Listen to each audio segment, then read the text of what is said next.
السلام عليكم ومرحبا بكم في قناة زينو. مرحبا لكل متتبعات الكرام. اليوم ان شاء الله جبت لكم وصفة بسبوسة بطريقة سهلة لسهرات تاع رمضان. هاد البسبوسة هذه توالم للقعدة وسهرة تاع رمضان واحد يديرها.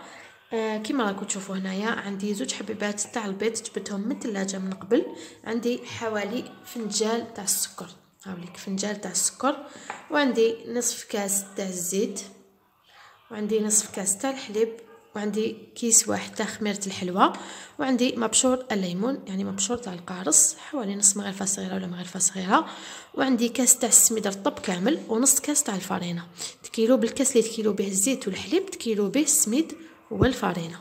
نحطو كاس تاع السميد رطب ونزيدو نصف كاس تاع الفرينه. هادو هما المقادير اللي حنستعملهم. زوج حبيبات تاع البيض نحط عليهم هذاك فنجان تاع السكر، نزيد مبشور الليمون ونطلع مليح بالباتور هذاك البيض والسكر. هنا كيما راكم تشوفوا طلعت هذاك البيض والسكر مليح. دوك نضيف الزيت ونخلط بسم الله.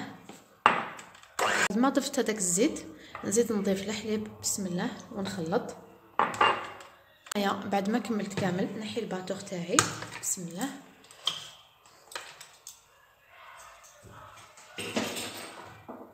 ونضيف هذاك السميد والفرينه. اول حاجه نديرها اني نحط لا ليفيغ معاهم قبل نخلطهم باش نفرغهم فوق الخليط. هنايا باش نقول لكم حاجه فقط، لا حبيتوا تزيدوا المقادير، هاد المقادير اللي عطيتها لكم زيدوا تضعفوها. مثلا عطيتكم زوج حبات تاع البيض، الا كان عندك كيما نقولوا غاشي ولا تكون عندك عرضه في سهره تقدري تزيدي المقادير. زوج حبات تاع البيض تعملي 4 حبات تاع البيض، وتزيدي كاس تاع الزيت، كاس تاع الحليب. كما نقولوا حنا تزيدي دائما تضعفي المقادير، يعني فقط وضحت لك حاجه. دركا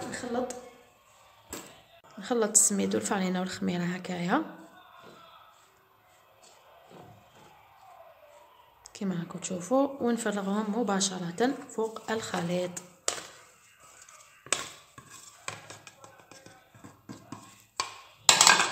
ونخلط بسم الله.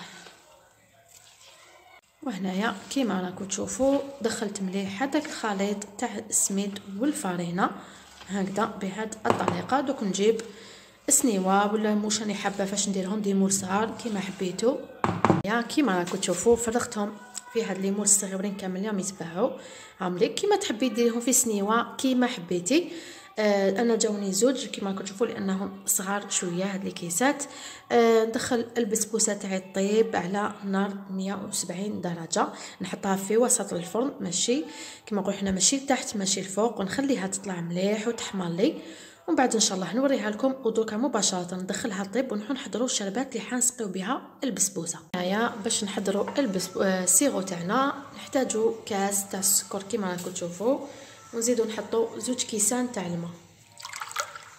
فوالا نحطوا كاس الاول تاع الماء ونزيدوا كاس الثاني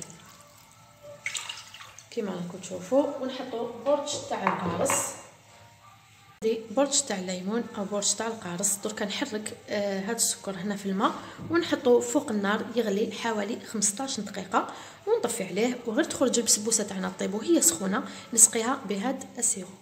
وهنا كيما راكم تشوفوا هذا وين خرجت البسبوسه تاعي راهي طايبه وجاهزه. انا ما بيد راهي سخونه. واش نروح ندير؟ نروح نبيكيها كامل كيما راكم تشوفوا باش نسقيها بالشربات. فوالا كيما راكم تشوفوا مباشره وهي سخونه والشربات بارده نسقيها غير بالعقل بسم الله.